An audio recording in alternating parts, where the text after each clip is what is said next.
అది యెహోషువ కాలంలో ఇశ్రాయేలీయులు మొట్టమొదటగా స్వాధీనం చేసుకున్న పట్టణం.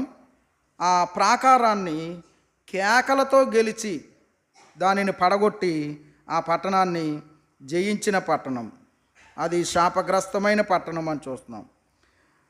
ఈ పట్టణాన్ని తిరిగి ఎవడైనా కడితే వాడు శాపగ్రస్తుడు అని యెహోషువ కూడా ప్రవచనమెత్తి పలికాడు. రాజుల గ్రంథంలో ఆహాబు కాలంలో ఒకడు ఆ పట్టణాన్ని కట్టబూనుకుని జ్యేష్ఠ కుమారుణ్ణి అలాగే రెండవ కుమారుణ్ణి కూడా కోల్పోయినట్లు మనం దైవవాక్యంలో చూస్తున్నాం.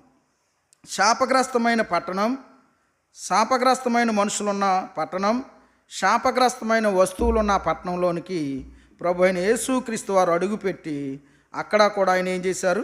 సేవ చేశారు అనే మాట చూస్తాం. ఈ పట్టణం గూర్చి రాజుల 2వ గ్రంథంలో చక్కటి మాట ఉంది. చూడండి, రాజుల 2వ గ్రంథం 2వ అధ్యాయం. ఈ పట్టణాన్ని గూర్చి రాజుల 2వ గ్రంథం 2వ అధ్యాయం ఒక మంచి మాట రాయబడి ఉంది.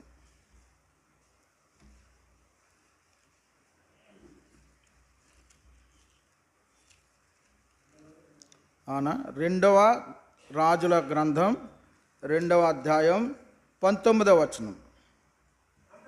అంతటా ఆ పట్టణపు వారు, ఈ పట్టణమున్న చోటు రమ్యమైనదని నా ఏలినవాడవైన మీకు కనబడుచున్నది, కానీ నీళ్ళు మంచివి కాదు అన్నాడు. ఈ పట్టణం ఎలాంటిదట?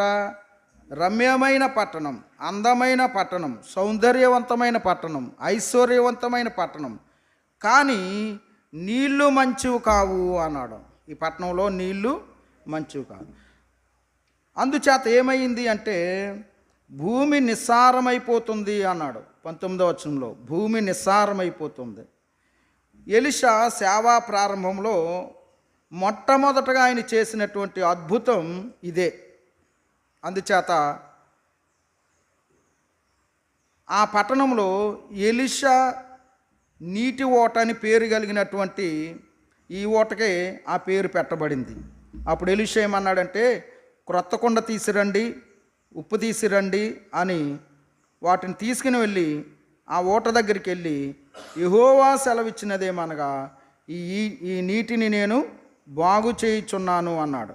ఈ నీటిని నేను బాగు చేయుచున్నాను, అందుచేత ఇక మీకు మరణం ఉండదు, ఈ భూమికి నిస్సారం కూడా ఉండదు అన్నాడు. ఎలీషా చేసిన అద్భుతమైన మొట్టమొదటి అద్భుతం అని ఈ సందర్భంలో మనం చూస్తూ ఉన్నాం. అందుచేత ఈ నీళ్లు నేటికి కూడా మంచిగానే ఉన్నాయి. ఆ ఓటకి ఎలీషా ఓట అని పేరు పెట్టబడింది. ప్రియులారా, ఈ పట్టణం రమ్యమైనది, నీళ్లు మంచివి కాదు. ఈ పట్టణం రమ్యమైనది, నీళ్లు మంచివి కాదు కదండి. మనుషులందరూ కూడా రమ్యమైన వారే. మంచి బట్టలు ఉన్నాయి, మంచి ఆస్తి ఉంది, మంచి పేరు ఉంది, మంచి హోదా ఉంది, కానీ మనుషులందరూ చెడిపోయిన వారే. మనుషులందరూ చెడిపోయిన, నిస్సారం కలిగిన వారు.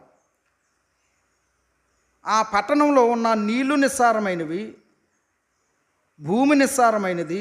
దాని వలన వారికి ఏమొస్తుందంటే మరణం వస్తుంది అన్నాడు 21వ వచనం. దీని వలన మరణమిక ఉండదు అన్నాడు, మరణం కలగదు అన్నాడు. అలాగైతే మనుషులమైన మనం అన్ని విషయాలలో రమ్యంగానే ఉన్నాం. చదువు విషయంలో కానీ, జ్ఞానం విషయంలో కానీ కదా, అనేకమైన వాటిని సంపాదించట్లో, కనుగొనుట్లో, అన్నిట్లో కూడా రమ్యంగా అందంగా ఉన్నాం. కానీ మనుషులమైన మనలో ఏముంది? పాపం ఉంది. పాపం ఉండడాన్ని బట్టి ఏముంది? మరణం ఉంది కదండి. పాపము వలన వచ్చు జీతము మరణము అన్నాడు. మన పిల్లలకి ఆస్తులు ఇస్తామో ఇవ్వమో తెలియదు, కానీ మన నుండి మాత్రం ఈ రెండు ఖచ్చితంగా ఇస్తాం. ఆస్తులు ఇస్తామో ఇవ్వమో తెలియదు కానీ, అంతస్తులు ఇస్తామో తెలియదు కానీ, ఉద్యోగం ఇస్తామో తెలియదు కానీ, ఖచ్చితంగా రెండింటిని ఇస్తాం. ఏమేమి ఇస్తాం? పాపం ఇస్తాం, పాపం వలన మరణాన్ని కూడా ఇస్తాం. అలాగైతే పట్టణమే కాదు, మనుషులే కాదు, యావత్తు ప్రపంచం కూడా చాలా రమ్యంగా కనబడుతుంది. ప్రపంచమే అందమైనది, లోకం ఎంతో అందమైనది.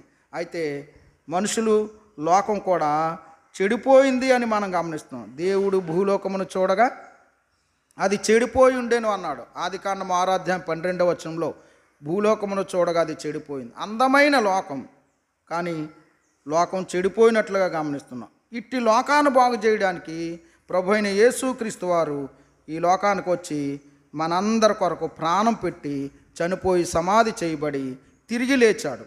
ఆయన రక్తం భూమి మీద కార్చబట్టి భూమి మీద ఉన్నటువంటి మలినం, భూమి మీద ఉన్న పాపం, మనుషులు ఉన్న పాపం ఏం చేయబడింది?